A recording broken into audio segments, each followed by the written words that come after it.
प्यारे बच्चों नमस्कार। यूट्यूब के इस चैनल साईं एजुकेशन गुरु में आप सबको पुनः स्वागत है। नेताजी का चश्मा का दूसरा भाग हम लोग आज पढ़ने जा रहे हैं, सीखने जा रहे हैं।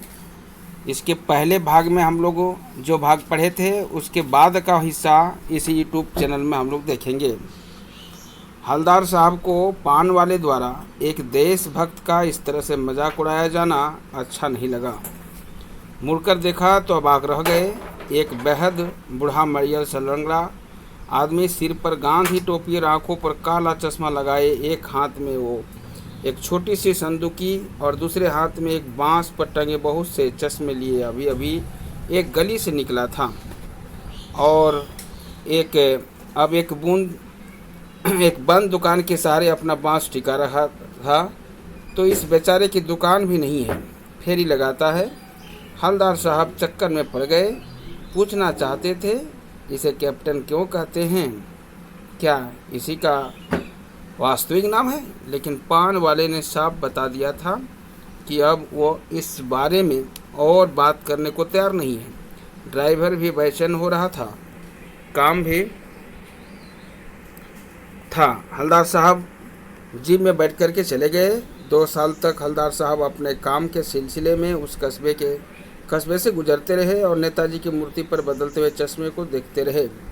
कभी गोल चश्मा तो कभी चकोर, तो कभी लाल तो कभी काला, कभी धूप का चश्मा, कभी बड़े कांच वाला गोगो चश्मा, पर कोई न कोई चश्मा होता जरूर। उस धूल भरी यात्रा में हवलदार साहब को कौतुक और प्रफुल्लता के कुछ क्षण देने के लिए तो किस प्रकार से हवलदार साहब के मजाक उड़ाए जाने की बात को यहाँ पर स्पष्ट किया है। हवलदार साहब के मजाक उड़ाए जाने के बाद रहस्यभरी बात रह गया। हवलदार साहब खुद उस पान वाले के बारे में जाने और देखते रह गए। फिर बात क्या था, फिर एक बार ऐसा हुआ कि मूर्ति के चेहरे पर कोई भी कैसा भी चश्मा नहीं था। उस दिन पान की दुकान भी बंद थी, चौराहे की अधिकांश दुकानें बंद थी। अगले बार भी मूर्ति की आंखों पर चश्मा नहीं था। हवलदार साहब ने पान खाया और धीरे धीरे पान वाले से पूछा, क्यों भाई क्या बात है, आज तुम्हारे नेताजी की आंखों पर चश्मा नहीं। पान वाला उदास हो गया। उसने पीछे मुड़कर मुख का पान नीचे थूका और सिर झुकाकर अपने धोती के सिरे से आंखें पोंछते हुए बोला, साहब कैप्टन मर गया। और कुछ नहीं पूछा कुछ पाए। पान हवलदार साहब कुछ पल चुपचाप खड़े रहे, फिर पान के पैसे चुकाकर जीप में आ बैठे और रवाना हो गए। बार बार सोचते क्या होगा उस कौम का जो अपने देश की खातिर घर गृहस्थी, जवानी, जिंदगी सब कुछ होम कर देने वाले पर भी हंसती है और अपने लिए बिकने के मौके ढूंढती है। दुखी हो गए। 15 दिन बाद फिर उसी कस्बे से गुजरे। कस्बे में घुसने से पहले ही ख्याल आया कि कस्बे की हृदयस्थी में सुभाष जी की प्रतिमा अवश्य ही प्रतिष्ठापित होगी, लेकिन सुभाष की आंखों पर चश्मा नहीं होगा क्योंकि मास्टर बनाना भूल गया था और कैप्टन मर गया है। सोचा आज वहाँ रुकेंगे नहीं, पान भी नहीं खाएंगे, मूर्ति की तरफ देखेंगे भी नहीं, सीधे निकल जाएंगे। ड्राइवर से कह दिया चौराहे पर रुकना नहीं, आज बहुत काम है, पान आगे कहीं खा लेंगे। लेकिन आदत से मजबूर आंखें चौराहे आते ही मूर्ति की तरफ उठ गई। कुछ ऐसा देखा कि चीखे, रोको। जीप स्पीड में थी। ड्राइवर ने जोर से ब्रेक मारे। रास्ता चलते लोग देखने लगे। जीप रुकते न रुकते हवलदार साहब जीप से कूदकर तेज से कदमों से मूर्ति की तरफ लपके और उसके ठीक सामने जाकर अटेंशन खड़े हो गए। मूर्ति की आंखों पर सरकंडे से बना छोटा सा चश्मा रखा हुआ था, जैसा बच्चा बना लेता है। हवलदार साहब भावुक हैं। इतनी सी बात पर उसकी आंखें भर आई। अब यहाँ पर समझना है सरकंडे का चश्मा क्या होता है। बच्चों के द्वारा बनाया गया चश्मा जो घास फूस का बनता है। वो हवलदार साहब फिर जाकर के उस चश्मे को देख कर के बड़े भावुक हुए और सोचा कि अब बिना चश्मे के नेताजी का मूर्ति नहीं देखेंगे। लेकिन जब उस सरकंडे का चश्मा देखे तो उसके चेहरे पर एक अजीबो-गरीब भावुक स्थिति पैदा हो गया और उसे सरकंडे का बना चश्मा देख कर के बड़े खुश हुए और सोचने लगे हम कैसे कह सकते हैं कि कस्बे में आज भी देशभक्ति की कमी है। अर्थात देशभक्ति की कमी नहीं है, भले ही बच्चा ही क्यों न लगा दिया हो, लेकिन पता चल रहा था कि उस कस्बे में देशभक्तों की भरमार है। तो प्यारे बच्चों, इसके बाद अब हम लोग कुछ प्रश्नोत्तर पर भी जिक्र करेंगे। उस प्रश्नोत्तर को भी थोड़ा जान लेते हैं। जैसा कि देखिए, पहला प्रश्न दिया गया है, सेनानी न होते हुए भी चश्मे वाले को लोग कैप्टन क्यों कहते थे? कई बार परीक्षा में सीबीएसई परीक्षा में और एनसीईआरटी की परीक्षा में ये प्रश्न आ चुका है। तो इसका उत्तर आप लोग जानिएगा। चश्मे वाला कभी नेता सेनानी ना रहा, परंतु चश्मे वाले एक देशभक्त नागरिक था। उसके हृदय में देश के वीर जवानों के प्रति सम्मान था। वो अपनी और से एक चश्मा नेताजी की मूर्ति पर अवश्य लगाता था। उसकी इस भावना को देखकर लोग उसे कैप्टन कहते थे। अब दूसरा प्रश्न है। दूसरा प्रश्न को आप लोग देखिएगा है कि दूसरा प्रश्न, हवलदार साहब ने ड्राइवर को पहले चौराहे पर गाड़ी रोकने के लिए मना किया था, किंतु बाद में रोकने को कहा। पहला, हवलदार साहब पहले वो मायूस क्यों हो गए थे?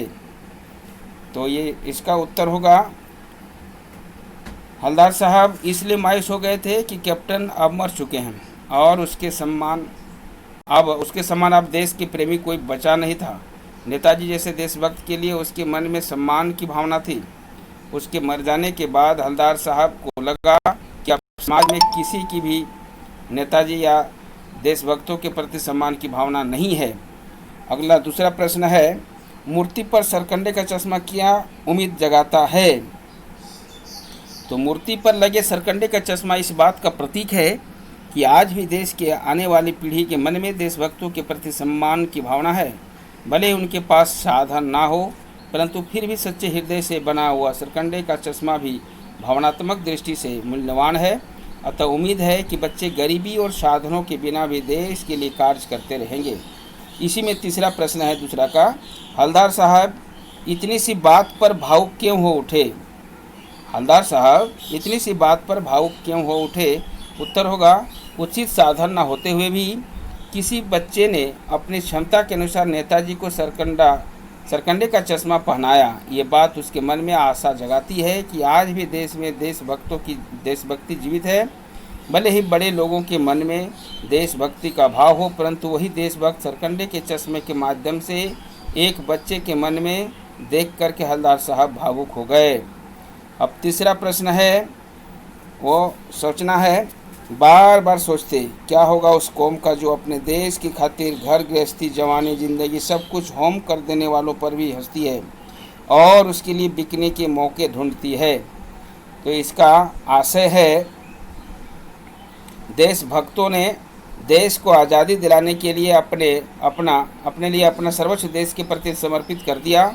आज जो हम स्वतंत्र देश में आज़ादी की श्वास ले रहे हैं, या उन्हीं के क्षणों का संभव हो पाया है, उन्हीं के कारण आज़ाद हुआ है। परंतु यदि किसी के मन में ऐसे देशभक्तों के लिए सम्मान की भावना नहीं है, वे उनकी देशभक्ति पर हंसते हैं, तो ये बड़े ही दुख की बात है। ऐसे लोग सिर्फ अपने बारे में सोचते हैं, वे केवल स्वार्थी होते हैं।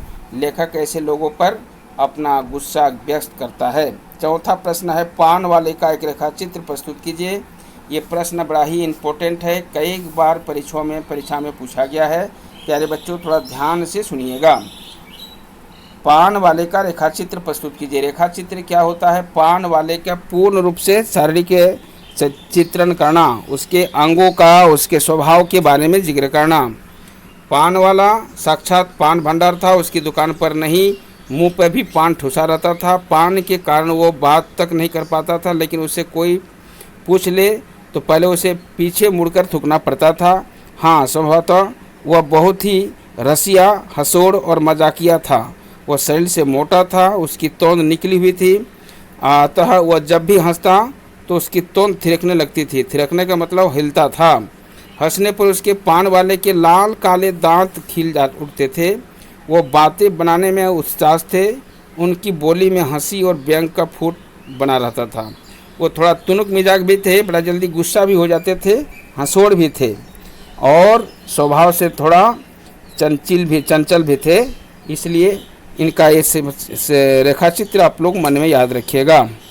अगला पांचवा प्रश्न है, वो लंगड़ा किया जाएगा फौज में, पागल है पागल। कैप्टन के प्रति पान वालों की टिप्पणी पर अपनी प्रतिक्रिया लिखिए। तो कैप्टन के प्रति पान वालों की व्यंग्यात्मक टिप्पणी पर अपनी प्रतिक्रिया दीजिए। पान वाले की ये टिप्पणी बहुत ही दुर्भाग्यपूर्ण है।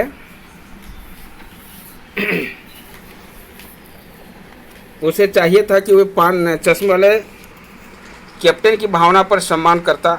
उसे पता था कि कैप्टन की सुभाष चंद्र बोस की आंखों पर अपनी ओर से चश्मा लगाए रहता, वो भी केवल इसलिए कि नेताजी की मूर्ति अधूरी न लगे। उनकी इस भावना से देशभक्ति प्रकट होती है। अतः ऐसे व्यक्ति की खामियां का दुरुपयोग नहीं होना चाहिए था, ना ही ऐसे व्यक्ति को पागल कहना चाहिए। अतः पान वाले की टिप्पणी गैर जिम्मेदाराना है। अतः कैप्टन पानवाला से अधिक सक्रिय, विवेकशील तथा देशभक्त हैं। धन्यवाद। Subscribe now and press the bell icon.